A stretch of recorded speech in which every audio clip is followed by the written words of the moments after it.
tell us your philosophy about using hedge funds now, and particularly hedge funds that aren't huge, hedge funds that are trying to make a mark but can't seem to get the attention because the big ones attract all the assets? That's an excellent question.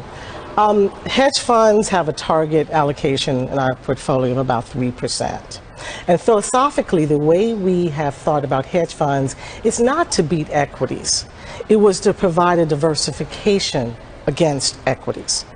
So I've said it publicly before, the fees are too high, but the fees are higher on other things as well. And the industry has gotten very big, and our job is to rationalize that portfolio, but invest in hedge funds that provide something different for the overall diversification of the portfolio. That challenge is made more complicated because we're large. We're $178 billion. So while there might be a $500 million hedge fund somewhere in Cincinnati that's doing very well, we can't access that. And so we have embarked on a very important project to rationalize our hedge fund portfolio.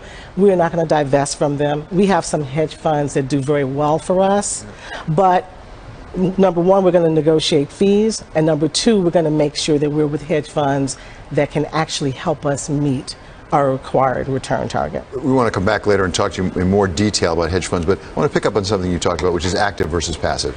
There's sort of a raging debate in the business now about active versus passive. Where are you on that? And I'm not expecting you to pick one rather than the other, but how do you decide when active makes sense and when passive does? So we index the lion's share of our large cap equities. It's very hard for an active manager to generate net of fee performance. When you start to look at capitalizations like SMID or mid cap and small cap, active managers can add value.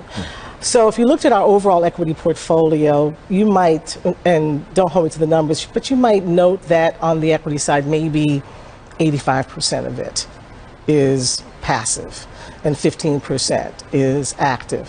When you go outside of the US, where we still believe there are tremendous opportunities to make active return, you'll see the reverse. You'll see more active management and less passive. There are in our portfolio today some active managers that have generated important alpha for the last 10 to 15 years.